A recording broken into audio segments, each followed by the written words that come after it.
Sakshi, and today we are going to watch something dangerous just exploded in Iran and they are finished. But wait a minute. Because recently we are reading and we are seeing Trump's tweet about, ceasefire happening. What is the Pakistan's involvement? And Pakistan is currently being so, on top in the foreign policies. It's creating a very big confusion. And I think, is Israel also into this ceasefire or not? Or it's just between US and Iran? And also Strait of Hormuz is opening, and that's a big deal, guys. But I guess this video is kind of old, and it's all about, like, when the jets were fighting with each other, and full on firing was going on from both the sides. So let's just not waste the time and let's get into the video. At 22:14 local time, 16 Israeli F-35 Adirs were crossing the Magros Mountains at 38,000 feet Magros on what Mountains. should have been the most straightforward mission of Operation Rising Lion. Rising 30 Lion. petroleum Oh my God, targets, there are many 9 days of operations. air defenses already Rising dismantled, Lion. and You a need to straight remember line the home. Operation Fury This or would change Epic in Fury. a matter of Yes. seconds. Unknown to the pilots, an Iranian S-300 missile system that should have been 300. destroyed was already locked down on them because Iran had played a trick on Israel. The target What? that Israelis hit on March 3rd was a decoy, a convincing one. Correct launcher silhouette on satellite imagery, plausible thermal signature, enough debris to check the box. But the real S-300 had been driven 50 kilometers into the mountains and sat cold ever since. And now Okay. 16 Ever aircraft with the since. radar profile of a delivery truck had just entered their roughly 150-kilometer engagement envelope. Are they gonna collide? On any other night, the Adirs would have ghosted past. The F-35I's radar cross-section and stealth configuration, Okay. marble-sized, invisible at this range. But the F-35s each had 4 Spice 1000 precision-guided bombs on external wing pylons and crammed 2 What is GBU-31J Spice? dams in the Missiles. internal base. Spice? Every pylon, Spice. rack, and hardpoint Silence, multiplies the I radar read return. another thing. Israel calls this beast mode. The IAF had Beast traded the mode. jet's defining advantage, invisibility, for raw carrying capacity, betting there was nothing left to detect them. The S-300 crew was calling that bluff. The battery Okay, had 90 it was a seconds to bluff? take the shot. The moment its radar transmitted, an EA-18G Growler from the USS Abraham Lincoln's Air Wing, orbiting western Iran to catch exactly this kind of mission, triangulated the source and pushed coordinates via Link 16 to another Growler 60 miles south. AGM-88 Harm off the rail, seeker locked on the emission frequency, accelerating past Mach 2. Inside Ruby Lead, the pilot watched the threat diamond pulse on his display. The Harm was Oh. 70 seconds out. The S-300 was still in search mode, but a competent crew can transition to fire control in 40 seconds. If the antenna switched to continuous track before the Harm arrived, the next thing on the scope would be a missile with Ruby Flight's name on it. 60 seconds. The Growler pilot held the emission on his scope, watching the Harm's track converge on the source. 50. The S-300's pulse rate increased, the crew cycling faster, narrowing the rate. beam. 40. Still searching, not Yeah. locked. The formation pressed east and waited for one of 2 flashes. The Harm hitting the antenna or a Okay. SAM clearing the rail. The Harm smashed gonna into the happen? antenna array at Mach 2.1. Boom! $115 million As air expected. defense battery erased in a flash that lit the mountain ridge like a second sunrise. 9 days of patience, $15 4 seconds too million. early. The crew never transitioned to fire control. They never got the shot. But the flash faded and the lesson didn't.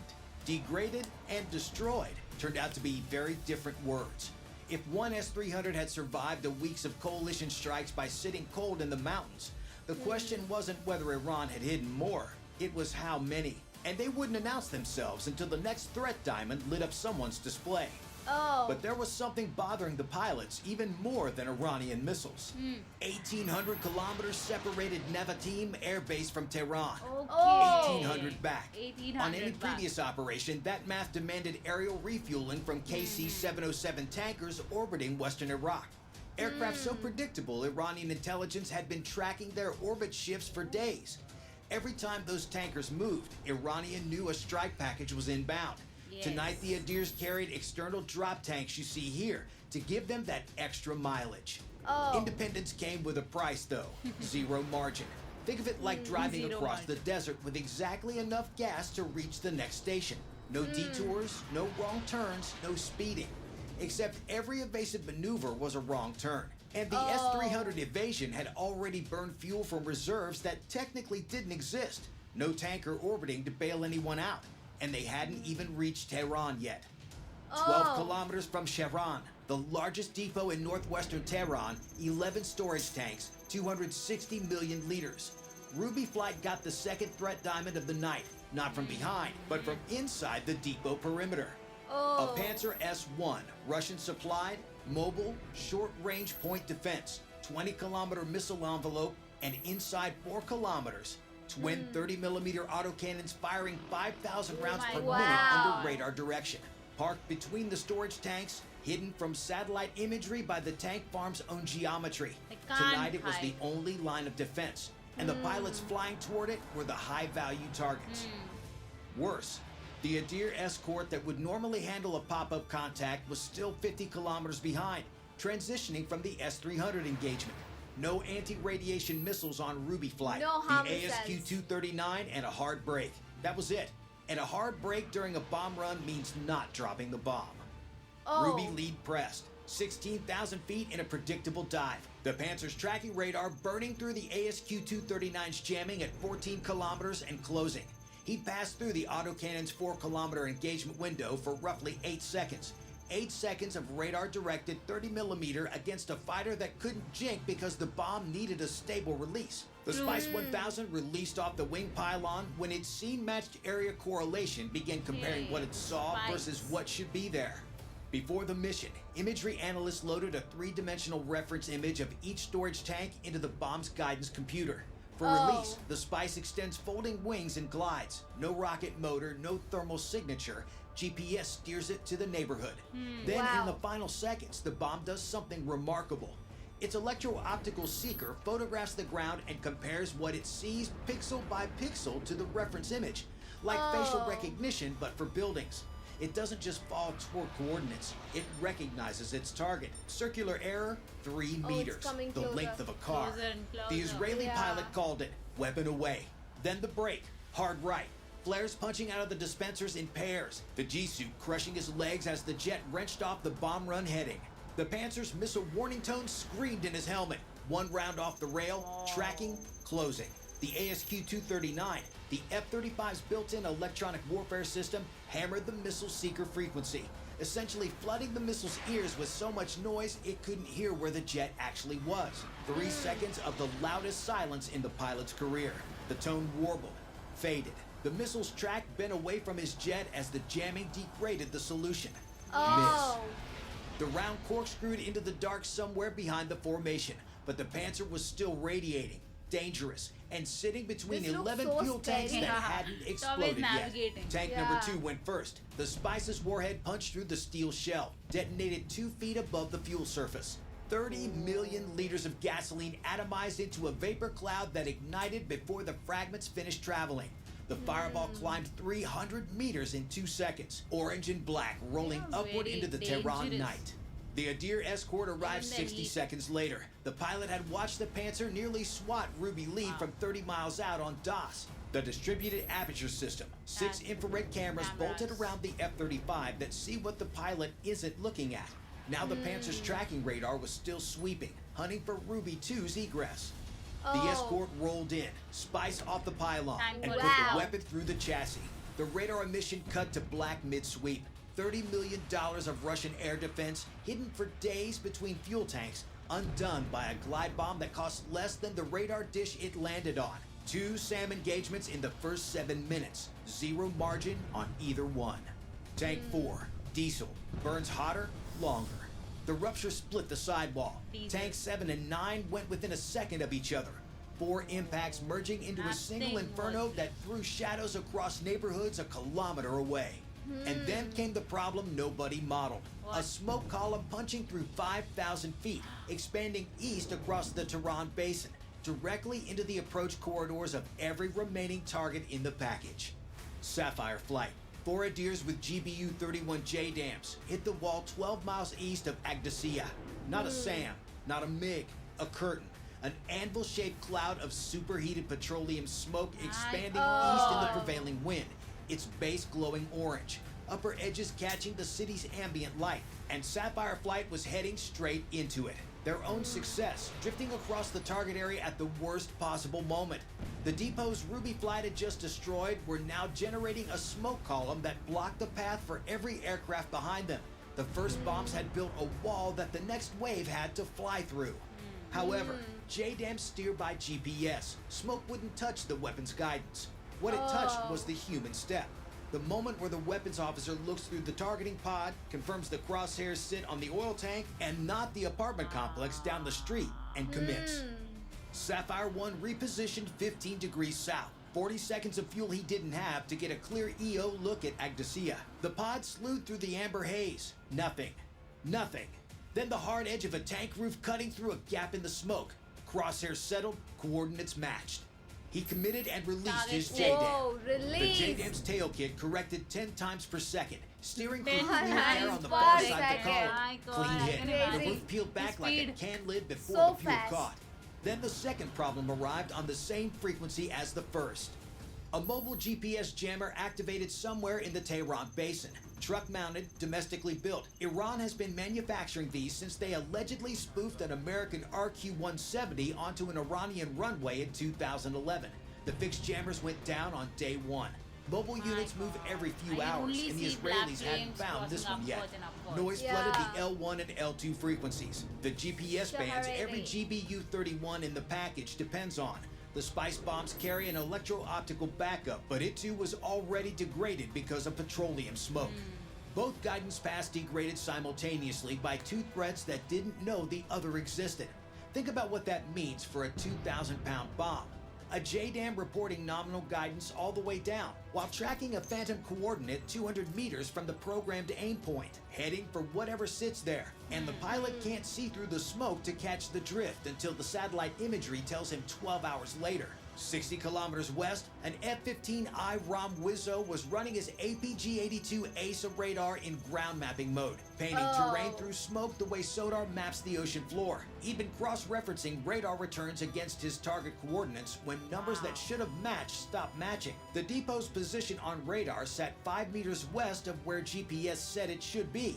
He ran it again. Same drift. 5 meters sounds academic until you remember every depot sits a few hundred meters from residential buildings and the weapons are already falling. His hands moved before the math finished. Updated aim points keyed into Link 16 and pushed to every aircraft in the package. ASA corrected coordinates compensating for whatever the jammer was introducing. Not sub-meter precision, not the 10-meter GPS spec. Something in between, stitched together from a backseat What? through a data link running hot with 16 aircraft. Nobody planned for this. On the ground in southern Tehran, the IRGC was fighting blind. The fiber optic nodes connecting air defense commanders to their batteries had been rubble since day 3. What was left ran through civilian cell networks already buckling under 10 million people trying to call their families. A motorcycle courier carrying coordinates for the GPS jammer's next Motorcycle relocation point was stuck in traffic caused by the evacuation his own forces triggered. The war was outrunning the people trying to manage it. And while every sensor in the formation pointed at smoke columns and phantom coordinates, something launched out of the dark south of Tehran that nobody saw coming. A single What? MiG-29 had rolled off a dispersed runway during Every the day. Chevron explosions. When the Surprises sky and was surprises. saturated with thermal noise and every eyeball in the formation was locked on burning fuel tanks. Radar off, running dark, no electronic emission of any kind. The MiG-29's first, infrared search and track, a passive sensor that detects engine heat without broadcasting anything detectable, swept the sky south of the depot fires and found what it was looking for. A thermal contact at roughly 15 kilometers. An F-16 Barak descending through 18,000 feet toward the southern Wow. targets. Engines at military power, pilots' attention on the ground. The Barak's warning radar receiver, silent, because there was nothing to warn What about. about? Yes. Yes. The Everything MiG is was already closing the way burning. carbon monoxide fills a room. No smell, no sound, nothing on any gauge until someone doesn't wake up. 12 kilometers. 10. The first return nice. sharpening with Yeah, every not sweep. starting. The Barak Yeah. exhaust plume growing on the scope. The Fulcrum pilot's thumb rested on the weapon selector, inside the R-73's envelope now. Tone building in his headset. patriotic 8 BGM kilometers is from playing release around. now. The Adir transitioning south from the Panzer Whoa, engagement saw it. what His angle. DOS flagged him a moving heat source against the city's thermal background that didn't match any friendly track. The Adir pilot locked it. Fire control radar painted the MiG from 30 kilometers.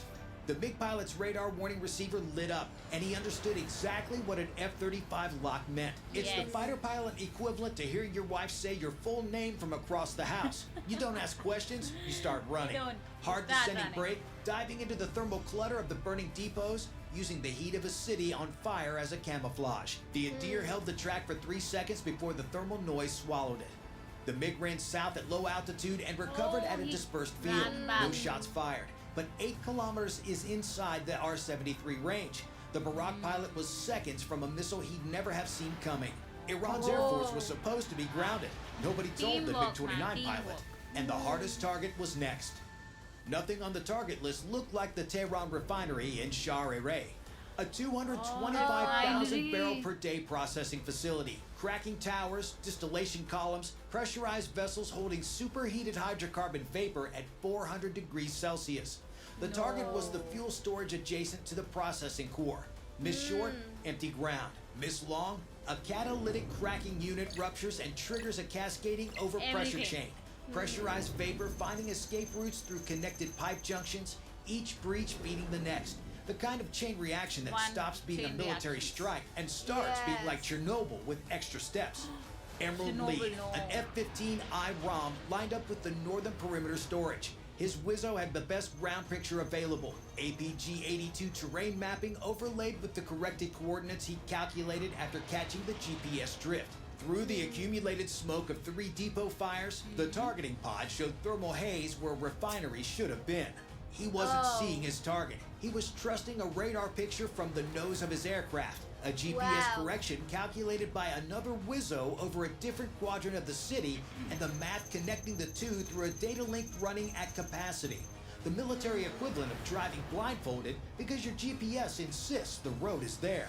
Okay. Making matters They worse, had followed Emerald GPS Lee's fuel line. gauge had crossed bingo 4 minutes ago. The number where doctrine says stop what you're doing and go home. The extra fuel tanks that brought independence from the KC-707s were burning down since the Zagros, and every smoke detour 8 margin the mission planners never budgeted.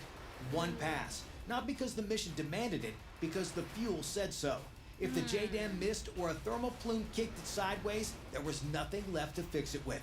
And then there were the thermal plumes. Imagine throwing a football through a bonfire and expecting it to land on a dinner plate on the other Okay. side. Except the football weighs 2,000 pounds, and missing the plate means hitting someone's The apartment Oh building. my god.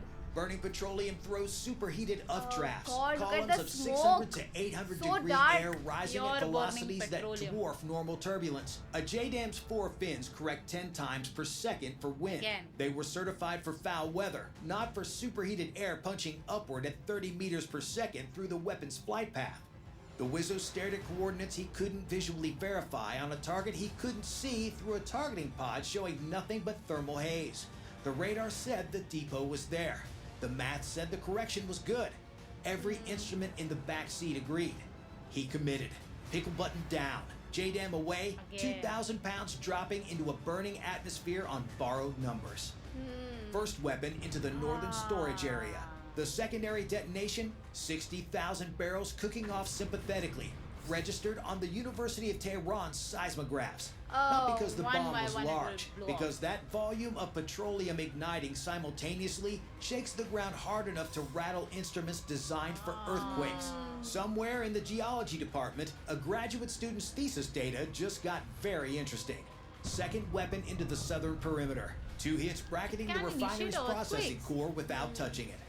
120 meters of clearance through smoke, GPS drift, and thermal plumes that shoved the second bomb 3 meters off its programmed trajectory during terminal flight. 3 meters. The margin between hitting a fuel tank and hitting whatever's on the other side of the fence. achieved through smoke and GPS drift and a backseat the Wizzo couldn't see out of. The debrief would spend hours arguing whether that was engineering or divine intervention. We knew about the epic fury. Now this was something new for us, like Operation Rising Lion. I just love how fascinating names they are. And also, as per the recent reports, like the war has been stopped, thankfully, because these kind of videos are very fascinating to watch, and we know the power of America. But the thing is, civilians suffers always the more. And if we talk about True. this video, the coordination was so amazing because the way the jets were fighting, it was awesome. Exactly, also that point where that one hidden jet, that one warning was given to that jet, which was F-35, which was coming in the way, but for some reasons he had to go back. And also, I only hate one thing about this is the destruction it causes. Like we were, seeing. I guess it's not the original clip, or maybe these are some other clips, but the amount of fumes, the amount of petroleum they burned, and we just saw like how large the flames were, how Yeah. much destruction it is causing, be it US, be it Iran, but destruction is caused on both the way. I mean, and thankfully, but just for 2 weeks, it's a ceasefire and it Yeah. has been stopped, guys. And this was just a previous video, but currently it's a good news for everyone. So let me know, what do you guys think about this video in our comment section below. So do like, share, and Subscribe. subscribe. Bye.